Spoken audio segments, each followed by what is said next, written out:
C'est l'heure de la traite et des premiers repas. Bienvenue à la fromagerie. 72 brebis, 4 vaches et 75 chèvres. À raison de 2 traites par jour, dans cette ferme, la journée commence tôt. On attaque à 6 heures.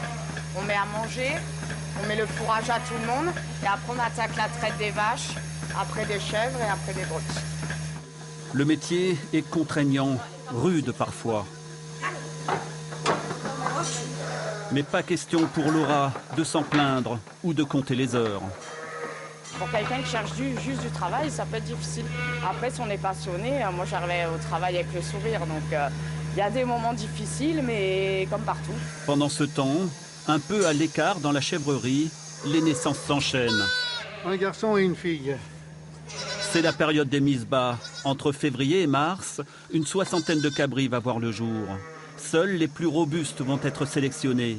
Les autres vont être revendus à la coopérative pour un peu moins d'une dizaine d'euros. Pour faire tourner cette ferme laitière et assurer son développement, les 4 salariés ne suffisent plus. Mais devant les charges toujours croissantes, les exploitants hésitent à embaucher. Tous les agriculteurs disent toujours que les charges sont très élevées, mais c'est une réalité. C'est une réalité. Alors même là, vous voyez, j'avais en projet d'embaucher peut-être quelqu'un de plus parce qu'on voudrait faire des dégustations à la ferme. Je viens de recevoir mes charges trimestrielles à payer, vous voyez, 5 600 € pour un trimestre. Vous vous dites, mais c'est fou, quoi, comment on va faire?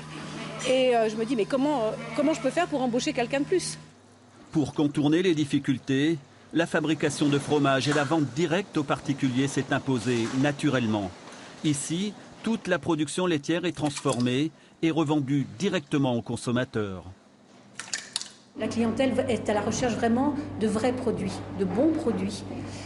Donc ils peuvent venir ici, assister à la traite, voir la manière dont on soigne nos animaux, la nourriture qu'on va leur donner. Et puis ensuite, ils peuvent vraiment venir voir les produits, voir les fromages, les goûter et se régaler.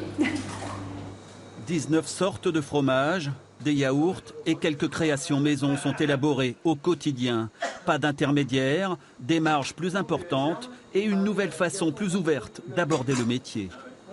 C'est vraiment la philosophie qu'on recherche et puis ça fait surtout vivre une économie locale et ça c'est primordial et puis ça les fait mettre en avant.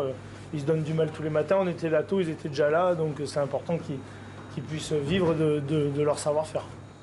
Une reconnaissance par le travail qui commence à payer, mais qui demande aux éleveurs de sortir des sentiers battus avant d'arriver à vivre dignement de leur labeur.